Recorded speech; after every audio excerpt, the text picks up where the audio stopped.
स्वागत है जीवित परमेश्वर की जीवित हजूरी में।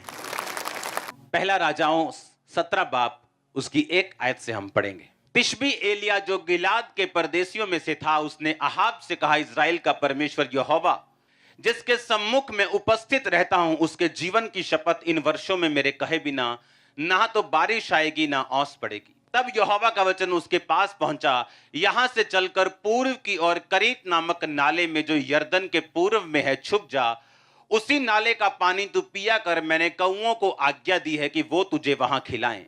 यहोवा का ये वचन मानकर वह यरदन के पूर्व में करीत नामक नाले में जाकर छिपा रहा, और सवेरे और शाम को कौवे उसके पास रोटी और मांस लाया करते थे, और वो नाले का पानी पिया करता था। क्यों मैं चाहता हूं आप पवित्र आत्मा से भरें, या परमेश्वर को क्या फायदा है अगर आप होली स्पिरिट से भरें? तो वो क्यों आपको पवित्र आत्मा से भरना चाहते हैं? बाइबल कहती है एलिया जो पवित्र आत्मा से परिपूर्ण था और वो गुस्सा रखता था कि लोग पाप में हैं, और बाइबल कहती है उसी पाप के कारण उसने गुस्से में परमेश्वर से प्रार्थना की वचन से कि परमेश्वर तेरे वचन में लिखा तू आकाश बंद करेगा जब तेरे लोग तुझसे मुड़ जाएंगे। और उसने प्रार्थना की परमेश्वर आकाश बंद हो और तेरे लोगों को अकल आए। और परमेश्वर ने कहा ठीक है, मैं तेरी प्रार्थना से, क्योंकि तूने प्रार्थना की, मैं आकाश को बंद रखता हूं। अब जाके अपने आप को राजा को दिखा और बोल कि तेरे कहे बिना ना बारिश आएगी ना ओस पड़ेगी। और जब एलिया राजा के सामने गया तो उसने कहा, इज़राइल का परमेश्वर जिसके सामने मैं क्या रहता हूं, उपस्थित रहता हूं। मैं दिन को शाम को उसके सामने क्या जाता हूं, उपस्थित रहता हूं। अगर आप पवित्र आत्मा से परिपूर्ण होना चाहते हैं, ऐसे काम देखना चाहते हैं जो नेचर के बिल्कुल विपरीत हैं, पवित्र आत्मा ही एक लौता है जो ऐसे काम आपकी लाइफ में कर सकता है। यहां पे काम कौन कर रहा है? मैं कर रहा हूं, मैं तो आपके जैसा हूं। कौन कर रहा है काम? होली स्पिरिट। उतना ही कर रहा है जितना हम अपने शरीर को, अपने जीवन को समर्पित कर रहे हैं उसके सामने, वो उतना ही उसे इस्तेमाल कर रहे हैं। अगर आप 5% उसे देंगे, वो 5% ही इस्तेमाल करेगा। अगर आप पूरा समर्पित अपने आप को करेंगे, वो आपको पूरा इस्तेमाल करेगा। 30 गुना, 60 गुना और 100 गुना परमेश्वर ने कहा वो फल लेके आएंगे। कोई कम, कोई ज्यादा, कोई तो लेके ही नहीं आएगा, कोई दब दब जाएगा, लेकिन कोई फल लेके आएगा, वो भी कोई कम, कोई ठीक ठाक, कोई बहुत ज्यादा। एलिया की लाइफ में क्या हुआ? परमेश्वर ने कहा अब ऐसा कर, चला जा और एक नाले में छुप जा, पानी वहां पिया करना और कौवे तुझे खिलाएंगे।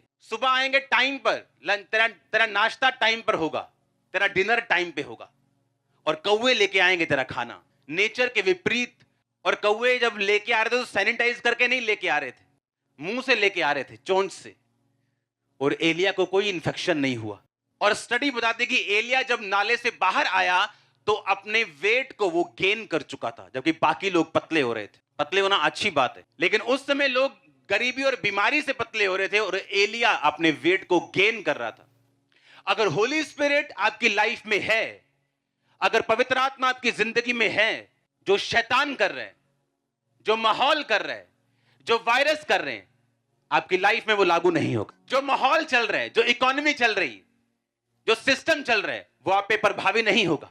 अब एलिया जो नाले का पानी पी रहे हैं और कौवे उसे खिला रहे हैं। इमेजिन करो, कौवे आ रहे हैं काएं काएं करके, कोई मीट लेके आ रहा है, कोई रोटी लेके आ रहा है। अगर आप पवित्र आत्मा से परिपूर्ण हैं तो परमेश्वर आपके इंतजाम कर सकता है। आप एक मैग्नेट बन जाते हैं सप्लाई के लिए, कि आपकी लाइफ में हर एक सप्लाई को परमेश्वर हेवनली रीति के साथ पूरा करता है। वो आपकी पढ़ाई का खर्चा हो, वो आपकी लाइफ का खर्चा हो, वो कुछ भी हो, अगर पवित्र आत्मा आपकी जिंदगी में है तो वो हेवनली तरीके से, ईश्वरीय स्वर्गीय तरीके से आपकी लाइफ की सप्लाई को पूरा करता है। अगर पवित्र आत्मा आपकी लाइफ में नहीं तो बाकी लोग जहां भी भूखमरी का शिकार हो रहे थे तो वो भी भूखमरी का शिकार होता। लेकिन बाइबल कहती है जिसके सम्मुख उसने कहा मैं उपस्थित रहता हूं, दिन और रात जिस परमेश्वर के सामने मैं खड़ा रहता हूं, मैं उसकी उपस्थिति में रहता हूं। एलिया उस लेवल से बात कर रहा था। याद रखो, एलिया कोई 18 साल का यूथ नहीं था। एलिया एक एज्ड इंसान था और सारी उम्र परमेश्वर के सामने उपस्थित रहा। लेकिन परमेश्वर के सामने कहता मैं रोज उपस्थित रहता हूं। जिस परमेश्वर के सामने मैं उपस्थित रहता हूं, रोज, कोई सीजन हो, कोई प्रॉब्लम हो, बीमारी हो, दुख हो, तकलीफ हो, कष्ट हो, घटी हो, बढ़ती हो, हर जगह, हर टाइम मैं कहता परमेश्वर के सामने उपस्थित रहता हूं। एलिया उस लेवल से बात कर रहा था जहां परमेश्वर के सामने आना, वो बैक स्लाइड हो गए, वापस आ गए, अब प्रेयर कम हो गई, अब ज्यादा हो गई, अब काम होगा कि नहीं होगा, फाइट चल रही है दिल में, पता नहीं काम होगा कि नहीं होगा, होना चाहिए, मेरा विश्वास तभी मजबूत। ये सारे ड्रामे से एलिया ऊपर आ चुका था। वो चंगा करे ना करे वो मेरा परमेश्वर है। हाँ, हमें मालूम है उसके कोड़े खाने से हम चंगे हो चुके हैं। जिस पोजीशन से भी हम निकले, जिस मुसीबत से भी हम जाएं, जहां पर से भी परमेश्वर में निकाले, जब वो इस लेवल से ऊपर आ जाते हैं कि होगा कि नहीं होगा, अगर नहीं हुआ तो मैं ये कर लूंगा, हुआ तो मैं ये करूंगा, हो गया तो मैं सेवा करूंगा, नहीं हुआ तो मैं एक इस लेवल से ऊपर आ चुका था। क्योंकि पवित्र आत्मा की भरपूरी उन लोगों के लिए नहीं जिनके साथ अभी ये फाइट्स चल रही हैं। पवित्र आत्मा की भरपूरी उस इंसान के लिए जिसको ये भेद हो चुका है कि यीशु मसीह एकमात्र और जीवित परमेश्वर है। वो आपकी लाइफ में काम कर रहा है, वो नजर आ रहा है चाहे नहीं आ रहा, वो स्लोली है बट श्योरली है, आपको नजर आ रहा है कि नहीं आ रहा, वो क्या कर रहा है, कब कर रहा है, आपको नहीं समझ आ रहा। अगर आप इस लेवल से ऊपर उठ चुके हैं तो पवित्र आत्मा की भरपूरी फिर आप लोगों के लिए। 2009 की ये बात है, हम फास्टिंग में थे 7 डे नाइट, और फास्टिंग में हम बैठे हैं, इधर आग सेक रहे हैं जनवरी का महीने में, और एक बंदा आ रहा है। मैंने आपको बताया था उसके जुराबे नहीं थी, और वो जा रहा है, और मैंने उसको अपने साथी को बोला कि इसको रोक और पूछ की जुराबे क्यों नहीं डाली। बहुत ज्यादा सर्दी थी, उसने बुलाया कि जुराबे क्यों नहीं डाली, हम दे दें आपको, जुराबे दे दें हम।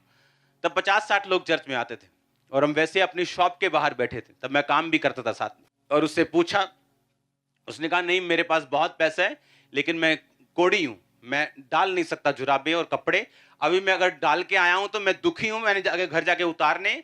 सुबह जब मैं उठता हूं तो मेरी जो बहू है वो इतना मांस उठाती है मेरे बिस्तरे से, इतना मांस उठा के वो फेंकती। जब उसने पीठ अपनी निकाली तो हम देख के हैरान थे, इसी लड़के वाला उसका हाल था, पीठ उसकी पूरी लाल गल चुकी थी।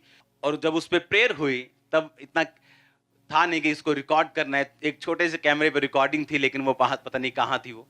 और जब उस पर प्रेयर हुई, 3rd डे उसने आगे टेस्टिमनी दी, 3rd डे उसके जख्म सूखने शुरू हो गए।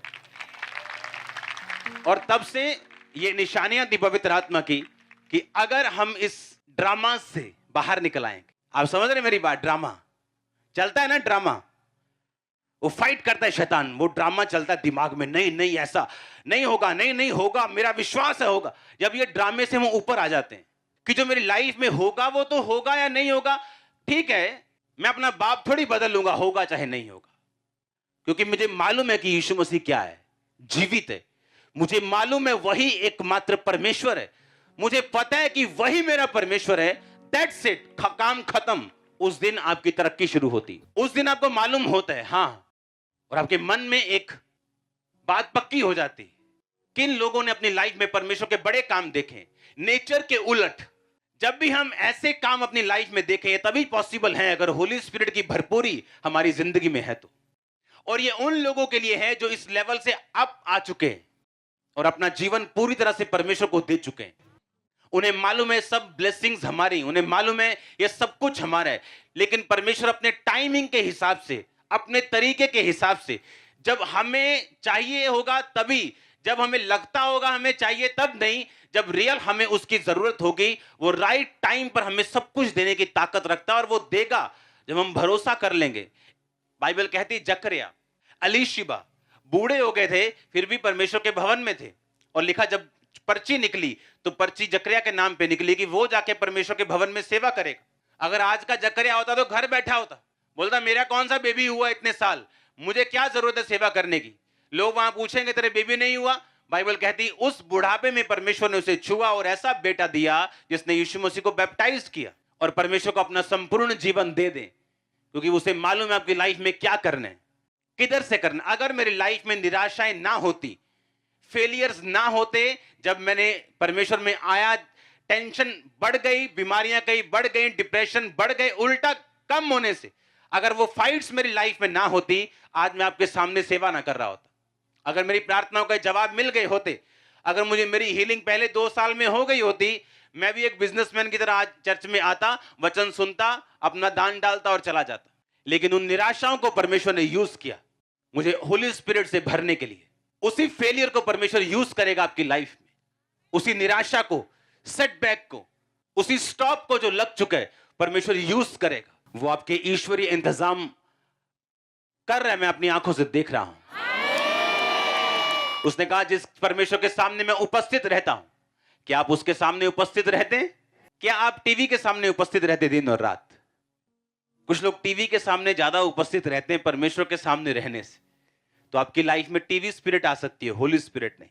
आपको डेडिकेटेड होना पड़ेगा, आपको सेक्रीफाइसेस, बलिदान करना पड़ेगा उन सब चीजों का जो आपका शरीर मांगता है, उन चीजों को देखने के लिए जो डिवाइन है, जो ईश्वरीय है। अगर आपने सेक्रीफाइस नहीं किया उन चीजों का, फिर आम क्रिश्चियंस की तरह, आम लोगों की तरह हम भी चर्च में आएंगे, खुदाबंद के काम देखेंगे, 2-4 काम करेंगे, चले जाएंगे और उसके बाद कुछ नहीं।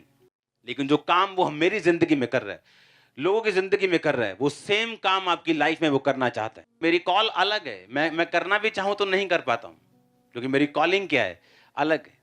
वो आपकी कॉलिंग में होली स्पिरिट आपको एक्सीलेंस देगा। बाइबल कहती है दानियेल अपने आप में इतना एक्सीलेंट था कि लोग जानते थे कि इसमें एक उत्तम आत्मा रहती। यूसुफ इतना एक्सीलेंट था कि लोग जानते थे कि इसमें परमेश्वर का आत्मा रहता है। वो पवित्र आत्मा की भरपूरी उसने कैसे पाई? परमेश्वर के सामने उपस्थित रह के, पाप को मना करके। दानियेल ने कैसे पाई? छोटी छोटी बातों में भी उसने परमेश्वर का दिल कभी नहीं तोड़ा। आज आप आराम से झूठ बोल लेते, कहां आ गए? मैं जी आ गया जी नकोदर चौक, और अभी फुटबॉल चौक। अगर आप थोड़ी चीजों में फेथफुल नहीं, आप बड़ी चीजों में फेथफुल कभी नहीं हो सकते। अगर आपकी बात सीधी सीधी नहीं, हां की हां और ना की ना नहीं, आप पवित्र आत्मा से भरपूर नहीं हो सकते। क्लीन लाइफ रखनी है, सीधी लाइफ रखनी, ताकि होली स्पिरिट आपको अपने आप से भर सके और अपनी महिमा के लिए आपको यूज कर सके। और बाइबल कहती है कौवे उसे खिलाते थे, और लिखा जब पानी वहां पे खत्म हो गया तो परमेश्वर का वचन फिर उसके पास पहुंचा। उसे पढ़ेंगे हम। उसने कहा, अब परमेश्वर ने कहा चल कर सिदोन के सारपत नगर में जाकर वहीं रह, मैंने वहां एक विधवा को तेरे खिलाने की आज्ञा दी है। वह वहां से चल दिया और सारपत को गया, और नगर के फाटक के पास पहुंचकर क्या देखा कि एक विधवा लकड़ी बीन रही है। उसको बुलाकर उसने कहा किसी पात्र में मेरे पीने को थोड़ा पानी ले आ। और जब वह लेने जा रही थी तब उसने पुकार कर कहा अपने हाथ में एक टुकड़ा रोटी भी मेरे पास लेती आ।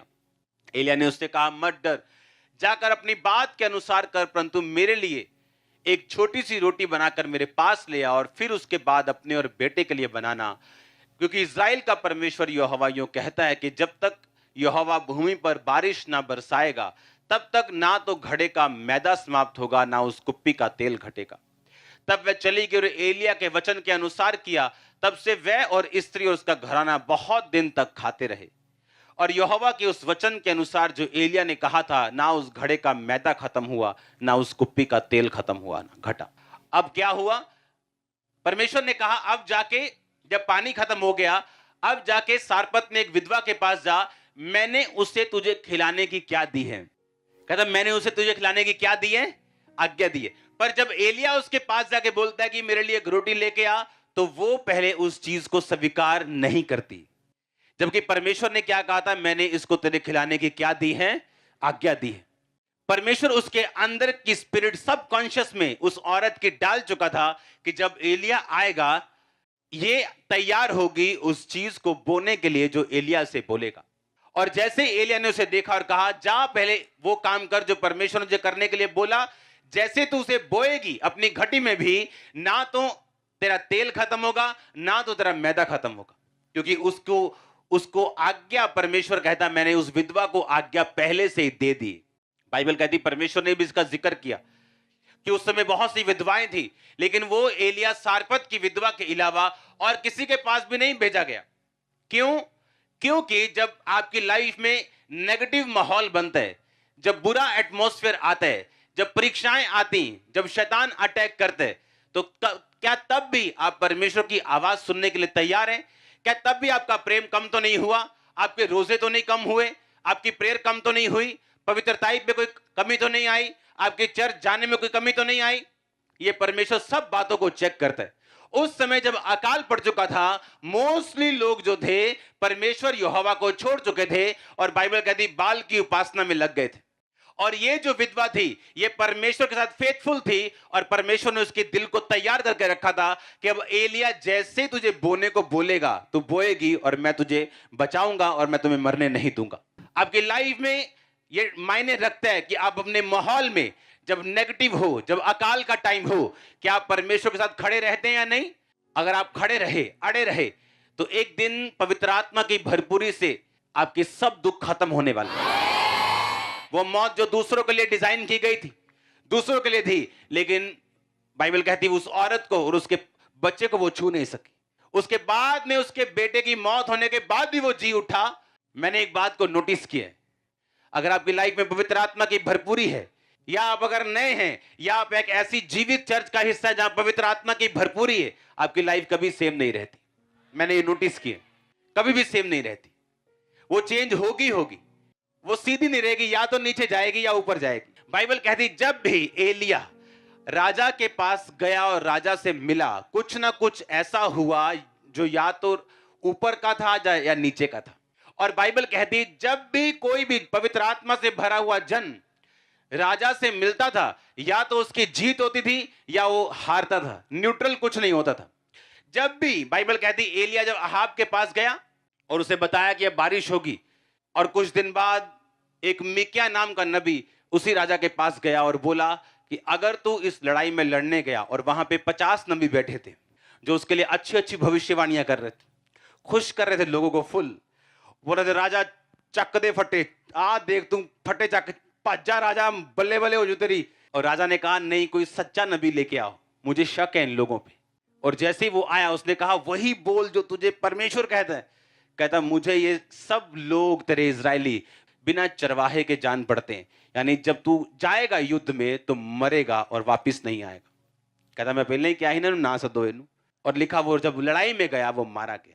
जब भी पवित्र आत्मा से भरा हुआ जन राजे को मिलता था, या तो उसकी जीत होती थी, तेरे थोड़े लोग हैं तू जीतेगा, बहुत कम है तब भी जीतेगा। और जब वो राजा परमेश्वर के खिलाफ चलता था और कोई सच्चा नबी जब उसे मिलता था, उसे बताता था कि राजा तू मरेगा, और ऐसा ही होता था। जब पवित्र आत्मा की भरपूरी आपकी लाइफ में आती, या आप ऐसी चर्च में ऐसे जीवित लोगों के संगति में जाते जहां होली स्पिरिट की भरपूरी है, लाइफ कभी सेम नहीं रहती। अगर आप एक्साइटेड है खुदावंद के लिए, खुदावंद में तौबा करने के लिए तैयार, आप जिस मर्जी बड़े भारी पाप में क्यों नहीं है, अगर आज आप तौबा कर लें, ये पवित्र आत्मा की प्रेजेंस आपको पॉजिटिव ब्लेस करेगी। आज अगर आप तौबा कर लें कि परमेश्वर मैं तौबा करता हूं, मैं ये गुनाह नहीं करूंगा, मैं ये काम नहीं करूंगा, मैं तुझ में सीधा चलूंगा, रोज तेरे सामने उपस्थित रहूंगा, अपने आप को होली स्पिरिट से फिल करूंगा, अपने आप को इन चीजों से बचा के रखूंगा। और जब आप इंस्ट्रक्शंस को फॉलो करते हैं, जब इंस्ट्रक्शंस आपको दी जाती हैं, आपको वचन दिया जाता है, आपको वर्ड दिया जाता है और आप फॉलो करते हैं, वो सेम रिजल्ट जो उस विधवा ने देखा आप अपनी लाइफ में देखते हैं। यह निशानी है पवित्र आत्मा की भरपूरी की उस स्थान पे जहां आप जाते हैं। यह निशानी है पवित्र आत्मा की भरपूरी की उस सेवक में जिसके पास आप जाते हैं। हालेलुया। आपकी लाइफ सेम नहीं रहने वाली। आमीन। ऊंचाई आशीष आपकी ही। आप तैयार हैं उस होली स्पिरिट से फिल होने के लिए? आपको उन ड्रामों से क्या आना पड़ेगा?